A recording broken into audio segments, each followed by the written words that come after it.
မာဒူရိုကိုဖမ်းပြီးလွတ်လပ်ရေးနေ့မှာအမေရိကန်နိုင်ငံသားရေးဝန်ကြီးမာကိုရိုဘီရိုကအာရှပစိဖိတ်ဒေသမှာပြဿနာကောင်ဖြစ်နေတဲ့မင်းအွန်လိုင်းနဲ့စစ်ဗိုလ်ချုပ်တို့စုကို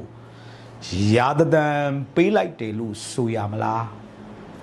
မြန်မာပြည်သူတွေနဲ့အမေရိကန်ပြည်ထောင်စုဟာအတူရှိကြောင်းအတည်ပြုသလိုမြန်မာစစ်အုပ်စုအနေနဲ့အကြမ်းဖက်မှုများကိုချက်ချင်းရပ်တန့်ပါမတရားဖမ်းဆီးသူများကိုပြန်လို့ပေးဖို့ငြိမ်းချမ်းစွာအပြေရှာကြပါလို့ပြောသလိုအင်ဒိုပစိဖိတ်ဒေသကြီးဖြစ်ထွန်းလာစေဖို့ပြဿနာကောင်မင်းအောင်လိုင်းကိုရှင်းမရမယ်ဆိုတဲ့တန်ဋိဌာန်များချလိုက်ပြီလားဟိုဘက်မှာလေတရုတ်ရဲ့ခွင်းဆက်တရုတ်ရဲ့စီးပွားရေးကျွေးမိထောင်ကြောက်ခွင်းဆက်ကိုဖျက်ဖို့ခွင်းဆက်နိုင်ငံတွေဖြစ်တဲ့ပနာမာအီရန်ကိုအခုလက်ရှိအီရန်မှာဆန္ဒပြနေတယ်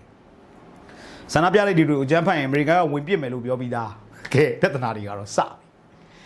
ပြီဒီအခြေအနေတွေကျွန်တော်တို့နိုင်ငံမှာရုပ်ချင်းပြောင်းလဲနေပါတယ်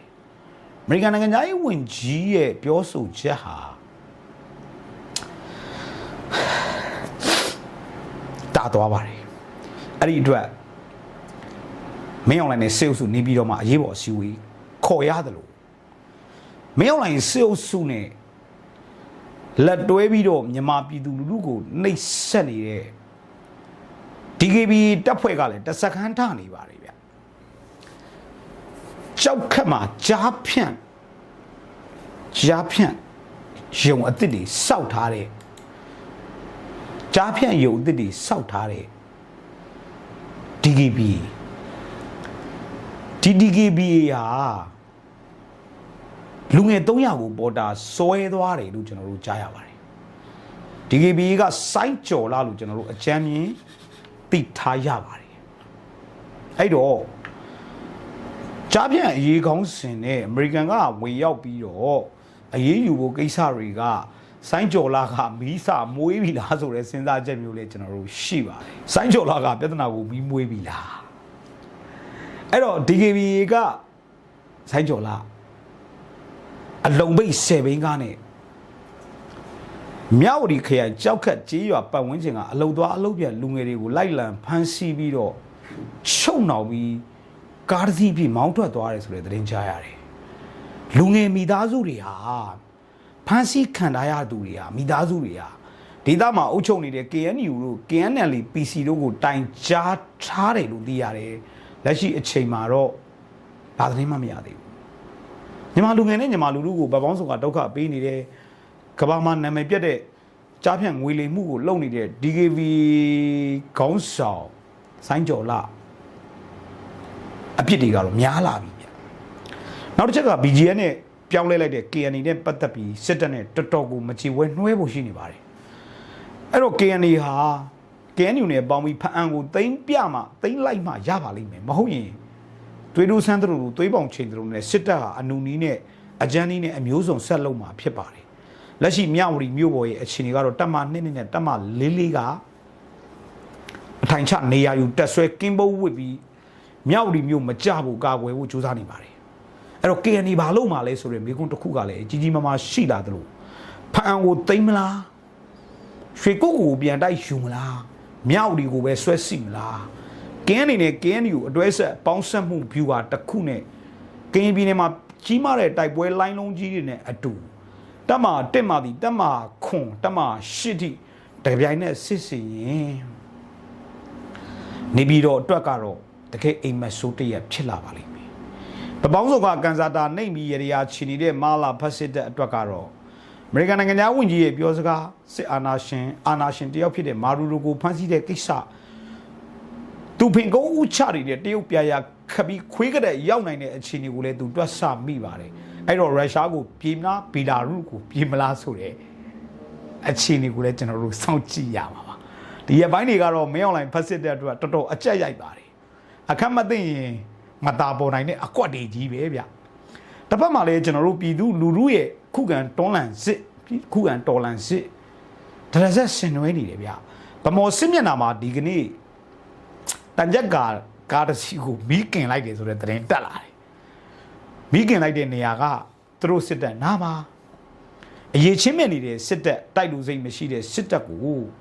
အထက်အမိတ်ကိုဆက်နာခံရင်အကုန်မသာပေါ်မှာလို့ဒီနေရာကနေတခါတည်းပြောလို့တယ်ဒီနေရာမှာကတာအကြောင်းထည့်ပြောချင်သေးတယ်ကတာနဲ့ပတ်သက်ပြီးခလိုက်ရ309လာပိတ်ဆို့ထားပြီးဖြစ်တယ်မင်းတို့ချက်ချင်းလက်နဲ့မချရင်အကုန်မသာပေါ်မယ်လို့ပြောလို့တယ်ခံပြည့်ရင်အရှင်မထားကြနဲ့တော်လိုင်းတက်တို့ကြီးဒီတစ်ချိန်ဟာဘသူမျက်နာမှာငဲ့စရာမလိုပဲတော်လိုင်းရဲ့အကျိုးစီးပွားနဲ့တော်လိုင်းရေးနဲ့အတူထပ်တူပါဝင်နေတဲ့ပြည်သူလူထုကိုသာငဲ့ကြည့်ပေးပါပြည်သူဘဝတွေအမတန်ခါနေပါတော်လိုင်းတက်တွေစူးစမ်းနေတယ်ရဲဘော်တွေအသက်ဆုံးစူးစမ်းနေတာကိုလေကျွန်တော်တို့တကယ်စစ်မှန်တဲ့တော်လိုင်းရေးသမားတွေလုပ်နေတာကိုကျွန်တော်နှလုံးသားတွေကခံစားမိပါတယ်ဒါပေမဲ့တော်လိုင်းရေးကလေးကွာတွေကလည်းရှိနေသေးတယ်ပါဗျာဒါတွေတော့မပြောတော့ပါဘူးအဲ့တော့ဒီနေ့မြင်းညံမှာဆော့ပါတယ်ဗျကြီးတယ်ဗျမြင်းညံပွဲ3ပွင့်ပူ2ယောက်နဲ့9ဦးသေးတယ်3ပွင့်ပူဆိုဘိုးကြီးပေါ့ဗျာအားရဝမ်းသာရှိလာတယ်ဗျာမန္တလေးတိုင်းမြင်းညံခရိုင်မြင်းညံမြို့ပေါ်မှာသူတို့ပေါ့ဗျာထောက်လန်းရေးလူစရဖလူလုပ်တဲ့ SP ရုံးကိုလက်ပြက်ဝင်တိုက်ပါတယ်ဝုန်းစုအနိကပြစ်ခတ်ပါတယ်ဒီဇင်ဘာလ31ရက်နေ့ည9:15မိနစ်မှာတေတဲ့ကောင်ကြီးရဲ့နာမည်ပါအတိအကျသိတယ်ထုတ်ပြောဖို့သတင်းပေးပို့တဲ့လူရဲ့အန်တရယ်ကိုငဲ့ကွက်ပြီးမပြောတာဖြစ်တယ်လို့ထနောင်းမြေစစ်ကြောင်းကပြောပါတယ်အဲ့တော့ည7:00 နာရီလောက်ထိပြူတွေမြို့လေကောင်မှာကြောက်လန့်တရားတနတ်တွေပြစ်အပြန်လန်ပြစ်ခတ်မှုတွေဖြစ်တိုက်ပွဲမိနစ်30ဖြစ်ခဲ့တယ်ဖက်စစ်တပ်အထိုင်ချထားတဲ့နေရာမြို့ရဲ့အတွင်းပိုင်းထိဝင်ရောက်ပြစ်ခတ်တဲ့ထူးခြားပြောင်မြောက်တဲ့တိုက်ပွဲဝင်မှုတွေဖြစ်ပါတယ်ပျောက်ကြားချေမုံရင်းနဲ့လက်တပြက်ပြစ်ခတ်မှုတွေများပြားလာတဲ့ဖက်စစ်တပ်ဟာညဘက်တောင်အိတ်ဆက်နိုင်ဖို့မရှိတော့ပါဘူးအိတ်ဆက်ခွင့်တော့မပေးတော့ပါဘူးအဲ့တော့တော်လိုင်းတက်တွေကိုလည်းဒီနေရာမှာပြောလို့တာကရန်သူကိုအိတ်ဆက်ခွင့်တော့မပေးကြပါနဲ့တနောင်းမြေစစ်ကြောင်းလက်ဆောင်ကထပ်တပြ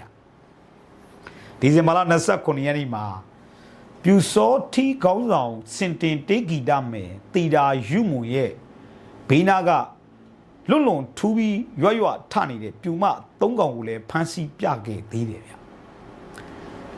မြင်းကြံသားတွေအားဘယ်ခေလိမ့်မလဲဗျာ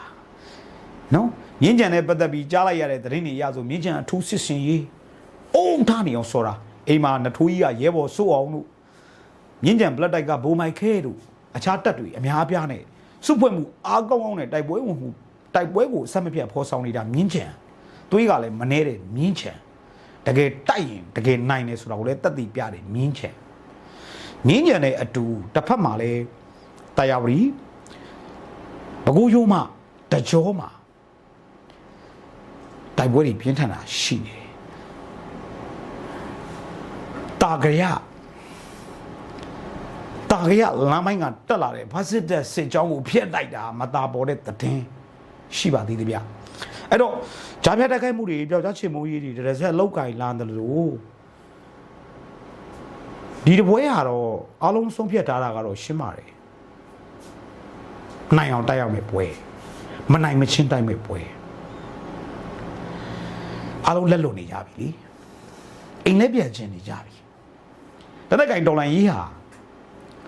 အဆုံးစွန်သောအခြေအနေကိုရောက်လာပြီဒီတော့ကျွန်တော်တို့ခိုင်မာတဲ့တန်ဋိဌာန်နဲ့ဆုံးဖြတ်ထားရမှာက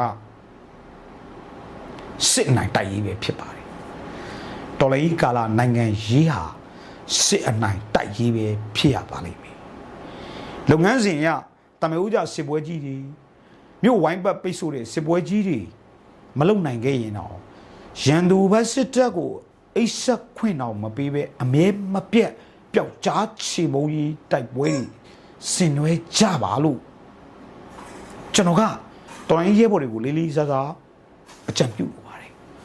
အဲ့တော့ဒီအပိုင်းတွေမှာထူးခြားလောက်ခတ်တဲ့သတင်းတွေအများအပြားဖြစ်နေတယ်2026ဟာကျွန်တော်တို့အတွက်ကံကောင်းခြင်းတွေတည်ဆောင်လာတာထက်တော်လန်ကြီးမှာကြားခုကြားခဲစူးစမ်းနေတဲ့တော်လန်ပြည်သူတွေတော်လန်ရဲဘော်တွေစူးစမ်းမှုရလတ်အသီးပွင့်တွေခံစားရမယ်နှစ်လို့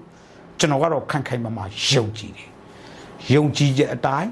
မစုံမနစ်ဆက်လက်ချီတက်ကြမယ်အောင်ပွဲရရင်လက်ဝဲတိုင်းတူတိုင်းပဲ